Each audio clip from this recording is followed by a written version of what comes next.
Israel Iran మధ్య యుద్ధం కొనసాగుతోంది. వరుసగా 5వ రోజు కూడా ఇరు దేశాలు పరస్పరం భీకర దాడులకు దిగాయి. ఒకరిపై ఒకరు క్షిపణులను ప్రయోగించుకుంటున్నారు. దీంతో పశ్చిమాసియాలో ఉద్రిక్తతలు తలెత్తాయి. ఈ ఉద్రిక్తతలు తీవ్ర స్థాయికి చేరడంతో పలు దేశాలు తమ పౌరులకు కీలక అడ్వైజరీ జారీ చేస్తున్నాయి.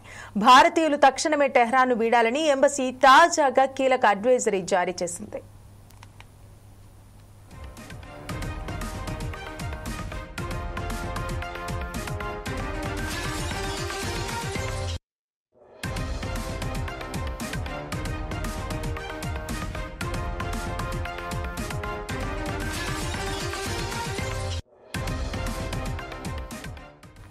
టెహ్రాన్లోని భారతీయులందరూ సొంత మార్గాల్లో వీలైనంతగా త్వరగా నగరాన్ని వీడాలని ఆదేశించింది. సురక్షిత ప్రాంతాలకు తరలి వెళ్లాలంటూ సూచించింది. టెహ్రాన్లో నివసిస్తున్న భారతీయ పౌరులు ఆ దేశాన్ని ఖాళీ చేసి రాయబార కార్యాలయాన్ని సంప్రదించాలని పేర్కొంది. ఈ మేరకు టెహ్రాన్లోని భారత రాయబార కార్యాలయం భారతీయుల కోసం అత్యవసర హెల్ప్ లైన్ కూడా ఏర్పాటు చేసింది.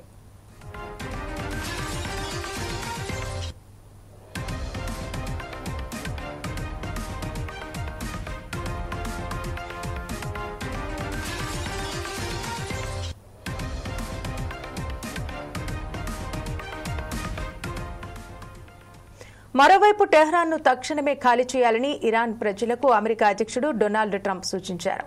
అణు ఒప్పందంపై ఇరాన్ సంతకం చేసి ఉండాల్సిందని, ఇప్పుడు ప్రజలు ప్రాణాలు కోల్పోతున్నారని చెప్పారు. ఇది ఎంత సిగ్గుమాలిన చర్య అని పేర్కొన్నారు. మరింత ఆలస్యం కాకముందే ఇజ్రాయెల్తో సమస్యను తగ్గించుకోవాలంటూ సూచించారు.